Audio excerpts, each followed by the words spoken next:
بالله العلي العظيم. أعوذ بالله من الشيطان الرجيم. بسم الله الرحمن الرحيم. الحمد لله الذي كفى والسلام على عباده الذين اصطفى محمد وآله الطاهرين لا سيما الإمام المبين بقية الله العظيم الحجة الثاني عشر الإمام المهدي المنتظر صلوات الله وسلامه عليه.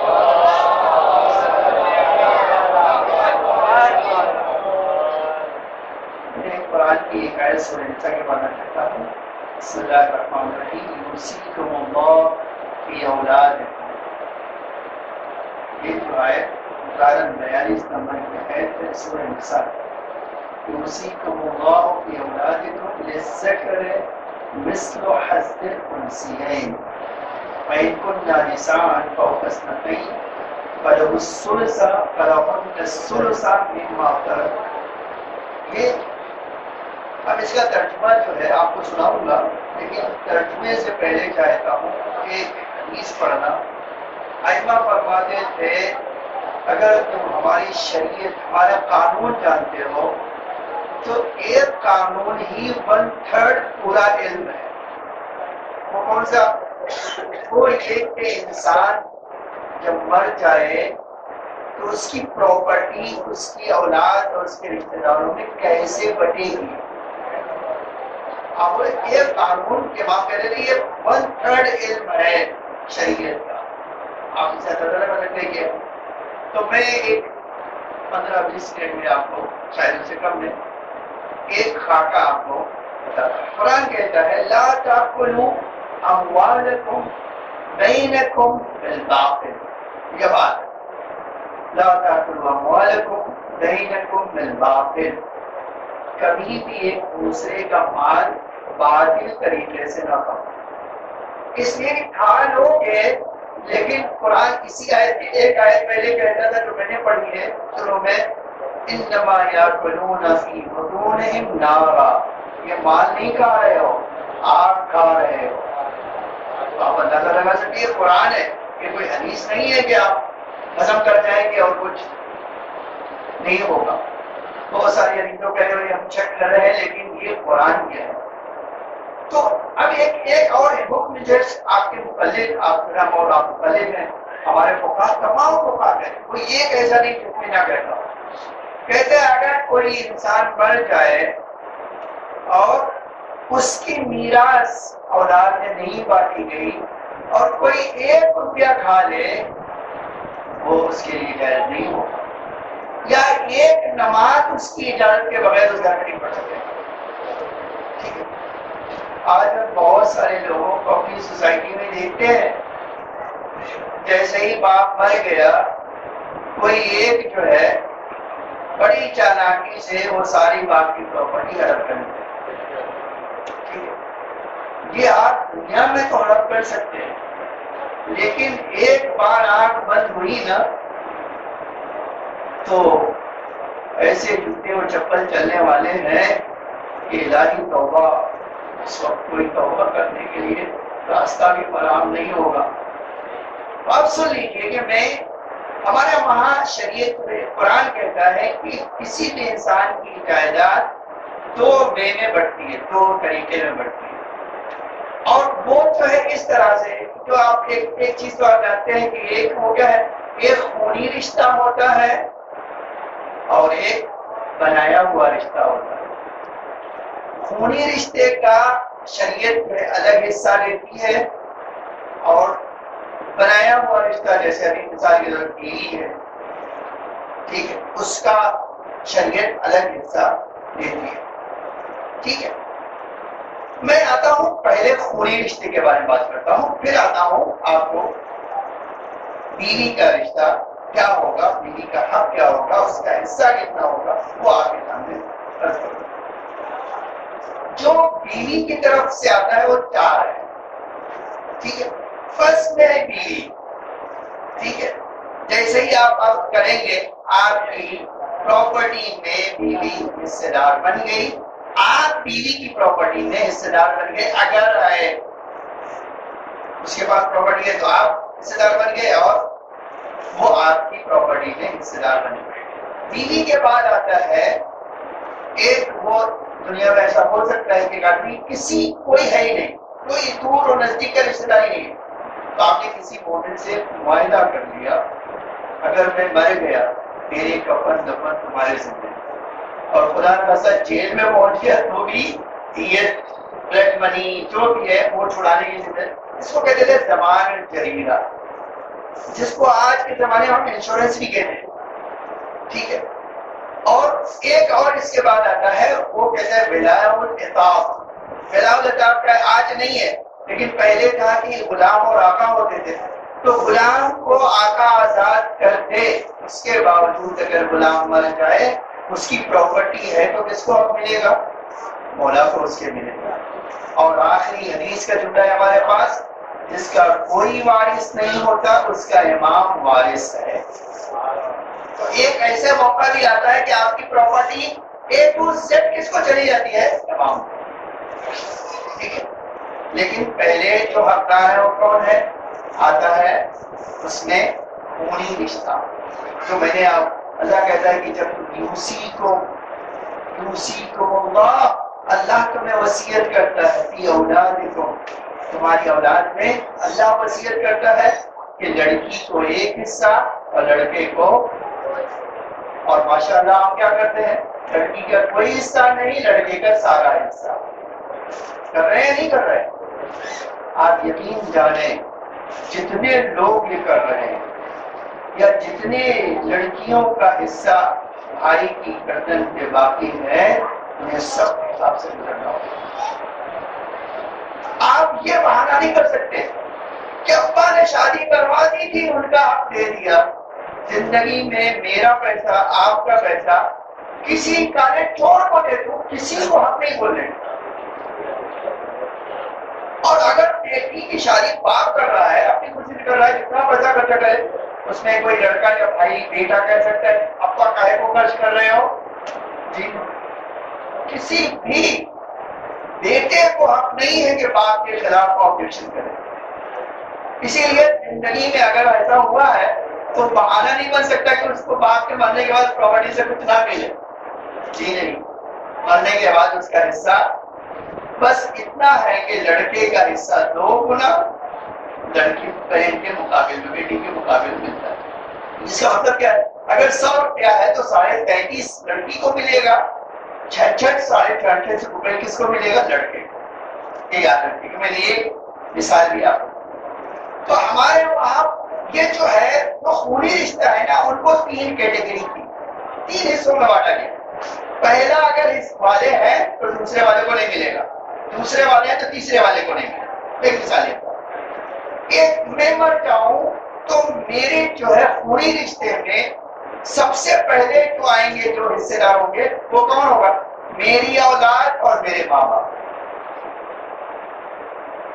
اگر میری اولاد اور میرے ماں باپ ہیں تو میرے بھائی بہن اور میری دادا دادی نانا نانی کو کچھ بھی نہیں ملے. ذرا غور سے سنیے گا, یہ آپ بارہا نہیں سنتے ہیں تو تھوڑا سا. تو پہلی کیٹیگری میں آتے ہیں انسان کے ماں باپ اور اس کی اولاد. اب یہی ایک سوال آپ کر سکتے ہیں, بیوی انسان کی ہے, اولاد ہے اور ماں باپ ہے, تو بیوی کو جانتے کیا سب سے پہلے اس صورت میں بیوی کو دینا ہے. 8واں حصہ اس کو دیا, چھٹی.